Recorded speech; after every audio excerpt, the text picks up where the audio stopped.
उधर कांग्रेस पार्टी के वरिष्ठ नेता और पूर्व विधायक अनिल भारद्वाज ने दिल्ली सरकार पर निशाना साधा। उन्होंने दिल्ली विधानसभा के 2 दिवसीय सत्र पर सवाल उठाए। उन्होंने कहा 2 दिवसीय विधानसभा सत्र में दिल्ली के ज्वलंत मौजूदा मुद्दों पर चर्चा होनी चाहिए थी। उनमें कोरोना सहित ओमिक्रॉन के बढ़ते मामले, नई आबकारी नीति, डीटीसी बसों का मुद्दा, बढ़ती हुई महंगाई, बेरोजगारी, गेस्ट शिक्षक समेत कई अहम मुद्दे थे। लेकिन 2 दिवसीय सत्र में कोई भी मुद्दा उठाया ही नहीं गया। साथ कांग्रेस के पूर्व विधायक अनिल भारद्वाज जी मौजूद हैं। सदन का एक एक मिनट महत्वपूर्ण होता है, लेकिन इस सरकार ने पूरी तरह वॉश आउट हो गए। दिल्ली की जनता के हित और कल्याण के लिए इस सत्र का कोई इस्तेमाल नहीं किया। विशेष सत्र बुलाया गया था, हम उम्मीद रख रहे थे शायद दिल्ली के जो गंभीर विषय हैं, जैसे ओमिक्रॉन का स्प्रेड बहुत तेज़ी से बढ़ रहा है, इस पे सरकार कुछ ठोस फैसले बताएगी, सदन के पटल से निकल के आएंगे कि जिससे दिल्ली की जनता में भरोसा सरकार के प्रति आए।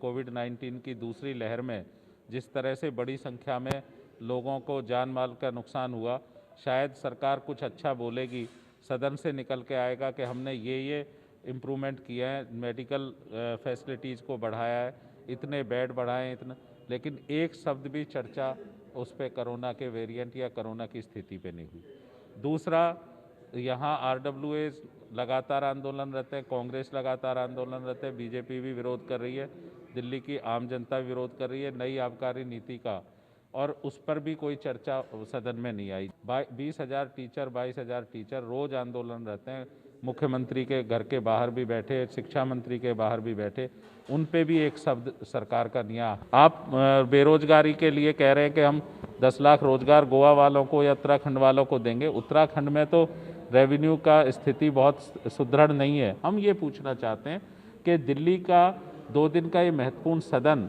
किस लिए बुलाया गया, स्पेशल सेशन बुलाया गया, उससे दिल्ली की जनता को क्या मिला, ये हम जानना चाहते हैं। अनिल भारद्वाज जी थे जिनका साफ साफ आरोप है कि दिल्ली की जनता को निराशा हाथ लगी है, क्योंकि सदन में जिस महत्वपूर्ण मुद्दे पर बहस होनी चाहिए थी, जो महत्वपूर्ण मुद्दा ओमिक्रॉन या कोरोना का दिल्ली में चल रहा है, उसके बारे में तो कहीं से कहीं तक कोई चर्चा ही नहीं हुई। दिल्ली से जनतंत्र टीवी के लिए अपने सहयोगी मोहम्मद आसिफ के साथ भावना की रिपोर्ट।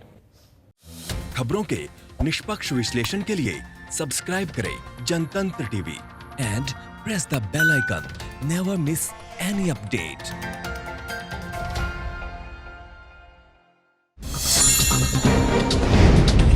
डाउनलोड कीजिए जनतंत्र टीवी ऐप को, जो कि अवेलेबल है गूगल प्ले और ऐप स्टोर पर। अधिक जानकारी के लिए अभी डाउनलोड करें।